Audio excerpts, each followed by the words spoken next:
नमस्कार जी, उत्तर प्रदेश उत्तराखंड देख रहे हैं आप। मैं हूं कुंदन जमैर। यूपी मांगे उत्तर की शुरुआत करते हैं। मेरठ में दरअसल आज बवाल हो गया। बवाल वो भी मेयर और पार्षदों की शपथ के दौरान। दरअसल मेरठ में जैसे शपथ ग्रहण समारोह शुरू हुआ, राष्ट्रगीत का गायन किया गया, लेकिन कुछ पार्षदों ने राष्ट्रगीत के गायन के दौरान उठना वाजिब नहीं समझा। इस पर बीजेपी के पार्षद भड़क गए और सदन में मारपीट शुरू हो गई। ऐसे में कुछ सवाल उठते हैं। दरअसल राष्ट्रगीत वंदे मातरम के गायन पर क्या परेशानी है? देश को एक सूत्र में पिरोने वाले गीत से क्या दिक्कत है कुछ लोगों को? क्या कुछ खास पार्टी और धर्म के लोग ही अपमान करते हैं? यह अपने आप में बड़ा सवाल है। ऐसे तमाम सवालों को हम अपने मेहमानों के सामने रखेंगे और इनके जवाब तलाशने की कोशिश करेंगे। वंदे मातरम किसी खास धर्म से संबंधित नहीं है, फिर भी कुछ लोगों को क्यों ऐतराज है इससे? राष्ट्रगीत का अपमान करने वाले राष्ट्र सेवा कैसे करेंगे? ये हम तमाम सवालों के जवाब तलाशेंगे, लेकिन सबसे पहले आपको एक रिपोर्ट दिखाते हैं।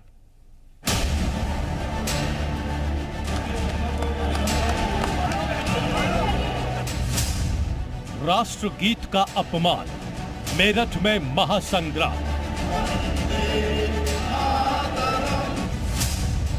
बीजेपी एआईएमआईएम के पार्षद भिड़े। शपथ ग्रहण में जमकर लड़े। मेरठ में मेयर की शपथ ग्रहण के दौरान जमकर हंगामा हो गया। वंदे मातरम के गान को लेकर हुए विवाद में भारतीय जनता पार्टी और असदुद्दीन ओवैसी की पार्टी एआईएमआईएम के पार्षदों के बीच मारपीट हो गई।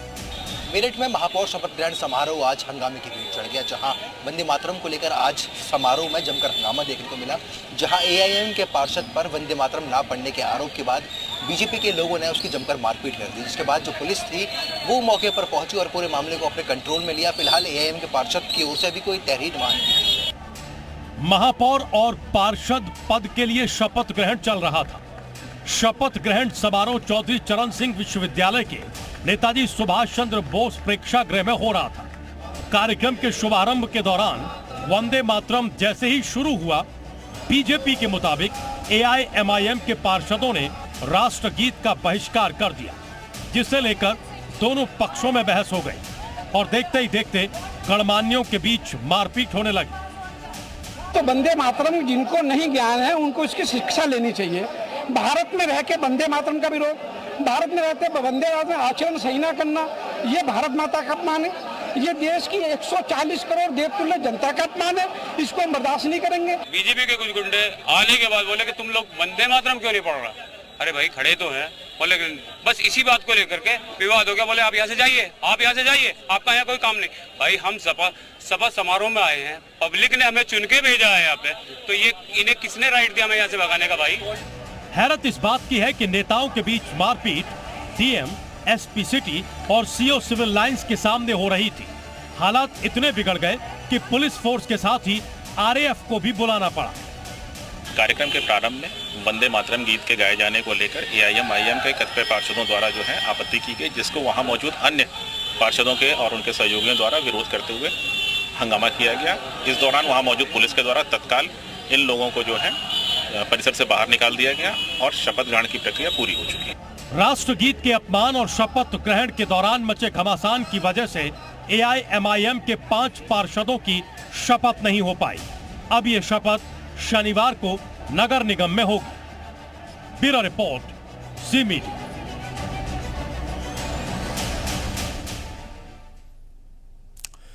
तो सोचिए, भारत में, जी हां, भारत के अंदर शपथ ग्रहण समारोह के दौरान राष्ट्रगीत जब गाया जाता है तब बवाल होता है। आप समझिए कि क्या मानसिकता है कुछ लोगों की, आप समझ सकते हैं। इस मसले पर बातचीत करने के लिए ओपी सिंह, बीजेपी प्रवक्ता, हमारे साथ जुड़ रहे हैं। डॉक्टर सौरभ मालवीय, आरएसएस से हमारे साथ जुड़ रहे हैं लखनऊ से। इमरान अंसारी हमारे साथ, महानगर अध्यक्ष एआईएमआईएम, हमारे साथ जुड़ रहे हैं। मौलाना सलमान गौरी हमारे साथ भी जुड़ रहे हैं। लेकिन पहला सवाल, ओपी सिंह साहब, ये क्या हुआ, क्यों हुआ, कुछ समझ में आ रहा है आपको? देखिए, वंदे मातरम का अर्थ होता है माता की वंदना, और यह कोई इंसान या देवी देवता की वंदना नहीं है। यह हमारी भारत भूमि की वंदना है। जिस प्रकार से एक बच्चे को उसकी मां सबसे ज्यादा प्यारी होती है, उसी तरह से भारत देश के प्रत्येक नागरिक के लिए वंदे मातरम भारत भूमि सबसे प्यारी है। और आप जानते हैं, पूरा देश जानता है कि 227 साल पूर्व इस गीत को जो है कांग्रेस कार्यकारिणी समिति ने इसको जो है राष्ट्रीय गीत के रूप में अपनाया था और तब से ये गीत गाया जा रहा। देश की आजादी में इस गीत ने जहां संघर्ष और जोश की प्रेरणा दिया, वही भारत के लिए गौरव का विषय। ये AIMAIM के जो पार्षदों ने इसका अपमान किया है। मेरा तो ये मानना है कि भारत देश के प्रत्येक नागरिक का मानना है कि ऐसे राजनीतिक दल की मान्यता ही समाप्त कर देनी चाहिए जो इस जन्म लेते हैं, इस भारत भूमि पर जन्म लेते हैं, भारत भूमि पर रहते हैं, भारत भूमि में खाते हैं, भारत भूमि में जीते हैं और भारत भूमि अपमान करते हैं। दुनिया में भारत ही ऐसा देश है जिसको माता की संज्ञा देंगे। कोई देश है अमेरिका को अमेरिका माता कहते, चीन माता कहते, जापान माता कहते। ये भारत भूमि कोई एक जमीन का टुकड़ा नहीं है, ये भारत भूमि एक माँ के समान प्यारी है और इसका अपमान करना मैं समझता हूं ये राष्ट्रद्रोह की संज्ञा में आनी चाहिए और ऐसे पार्टी की राजनीतिक मान्यता। वैसे भी AIMAIM इसके जो नेता ओवैसी साहब और इनके जितने उनके भाई और जितने इसके सदस्य हैं, इन्होंने हमेशा भड़काऊ भाषण दिया है, हिंदुओं के खिलाफ दिया है, हिंदू देवी देवताओं के खिलाफ दिया है और भारत देश के खिलाफ किया। आप बताइए, जिस गीत को हमारे 24 जनवरी 1950 को हमारी संविधान सभा ने इसको राष्ट्रीय गीत की मान्यता दी, इसको अपनाया, जनगण मन के जो है बराबर इसको दर्जा दिया, आज इसका ये अपमान कर रहे हैं। ये भारत में ठीक है ओपी सिंह साहब, इनकी जो है ये राजनीतिक पार्टी ठीक है। ओपी सिंह साहब मैं आता हूं, आपका पक्ष हमने सुन लिया, दर्शकों ने सुन लिया, लेकिन इमरान अंसारी क्या कहते हैं? इमरान अंसारी साहब, क्या दिक्कत है? राष्ट्रगीत के वक्त जो आप लोगों के पार्षदों ने हंगामा किया, जमकर बवाल हुआ, क्या दिक्कत है राष्ट्रगीत से?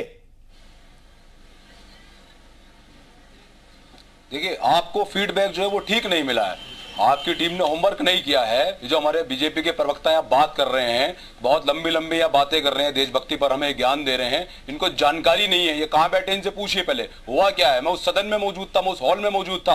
किसने कहा कि हमने राष्ट्रगान का अपमान किया, राष्ट्रगीत का अपमान किया? किसने कही ये बात? सुनिए मेरी बात, वहां पर राष्ट्रगीत 2 बार हुआ। एक कोई वीडियो एविडेंस ऐसा बताएं कि हमारे पार्षदों ने खड़े होकर उसका सम्मान नहीं किया। हमारी आपत्ति इस बात पर थी कि जब आप राष्ट्रगीत 2 बार करा रहे हैं तो राष्ट्रीय गान जो है उसको भी कराइए। हमने उसकी मांग की, उसके बावजूद बीजेपी के कार्यकर्ताओं और पार्षदों ने हमारे पार्षदों के साथ बदतमीजी की है। और शर्म की बात यह है कि वहां पर पूरा प्रशासनिक अमला था, बीजेपी के तमाम नेता मंच पर मौजूद थे, मेयर हरिकांत आलूवालिया वहां मौजूद थे, वहां पर लक्ष्मीकांत वाजपेयी मौजूद थे, MP राजेंद्र अग्रवाल मौजूद थे। किसी नेता ने मंच से आकर यह नहीं कहा अपने कार्यकर्ताओं को कि आप इस तरह का हंगामा ना करिए। हमारे पार्षदों को इसके साथ मारपीट की गई, हमारी जो महिला पार्षद है उनके साथ बदतमीजी की गई। हमारा सवाल यह था, हमारी मांग ये थी कि जब आप 2 बार राष्ट्रगीत करा रहे हैं, हमने मांग की राष्ट्रगान करने पर, कोई बताया हमने राष्ट्रगीत का अपमान किया? ये बेकार की अनर्गल बातें कर रहे हैं। किसने कही है? नहीं, इमरान अंसारी साहब, अगर 2 बार राष्ट्रगीत, ठीक है, हुआ क्या वहां पर? कार्यक्रम में आमतौर पर ऐसा होता नहीं, लेकिन मैं कह रहा हूं कि अगर 2 बार राष्ट्रगीत वहां पर गाया गया तो मैं ये जानना चाहता हूं आप लोगों को उससे भी दिक्कत है क्या? जी नहीं, हमें दिक्कत क्या? हमने कहा कि आप राष्ट्रगान भी गाइए। हमारा मांग ये थी, हमारी मांग ये थी कि राष्ट्रगान भी गाया जाए। आप राष्ट्रगीत को सुनिए, ये बीजेपी की मानसिकता है। सुनिए मेरी बात, मैं आपको बता रहा हूं, बीजेपी की मानसिकता, ये विवाद चाहते हैं। इन्होंने पहले जब राष्ट्रगीत कराया कोई विवाद नहीं हुआ, दूसरी बार राष्ट्रगीत कराया तब भी कोई विवाद नहीं हुआ। ये विवाद चाह रहे थे भाई, आप इनकी पॉलिसी को समझिए। हमने सिर्फ इतना कहा कि आप 2 बार राष्ट्रगीत करा रहे हैं तो राष्ट्रगान भी आपको कराना चाहिए। क्या गलत मांग थी हमारी? ठीक है, सिंह साहब को जवाब दे रहे हैं। सिंह साहब, ये नहीं गाया, सिंह साहब ऐसा ही हुआ था जो अंसारी साहब कह रहे हैं। ये संविधान गीत जो है